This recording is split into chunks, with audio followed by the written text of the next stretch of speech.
Audio Jungle.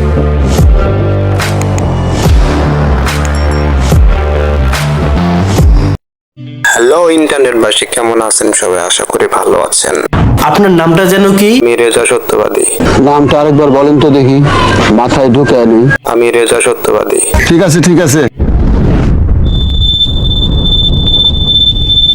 শুনলাম কলকাতা নাকি কাদের কাকু মারা গেছেন। সরি, একটু মজা করলাম। এখনো মরে নাই, তবে মরবো। কাদের কাকুর মৃত্যুর খবর শুনে ঋতুপর্ণা আপার একটু কষ্ট লেগেছে। লাগারই কথা। কাদের কাকু আর শেখ হাসিনা যদি মারা যান, সবচেয়ে বেশি ক্ষতি ভারতেরই হবে।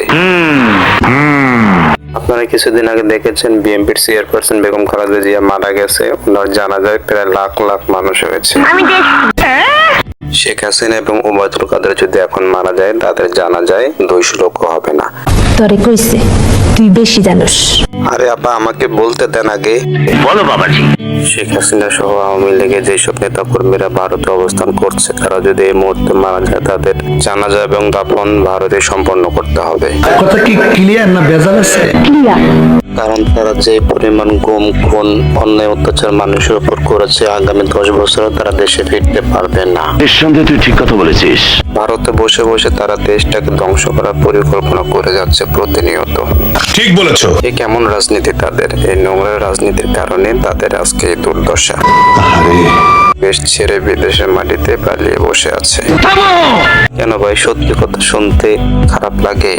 লাগারই কথা। ও, আপনিও তো ওই দলেরই একজন সদস্য। মানেটা একদম সিম্পল, ওনার চাটার অভ্যাস ছিল। ঘটনা সত্য। যারা বেশি চাটাচাটি করে তাদের ভবিষ্যৎ অন্ধকার। বলেন কি? হ্যাঁ খালা, আমি ঠিকই বলেছি। বেশি চাটাচাটির কারণে আজকে তারা দেশ ছাড়া। আমাদের একটা জিনিস বলে গেলে চলবে না, ক্ষমতা কারো চিরস্থায়ী না। মানে কি বলবো, যাই হোক। সো আজ এ পর্যন্তই। তো সবাই ভালো থাকবেন, সুস্থ থাকবেন, নিজেদের খেয়াল রাখবেন। ভিডিওটা ভালো লাগলে অবশ্যই সাপোর্ট করবেন। আল্লাহ হাফেজ। ঠিক আছে ঠিক আছে।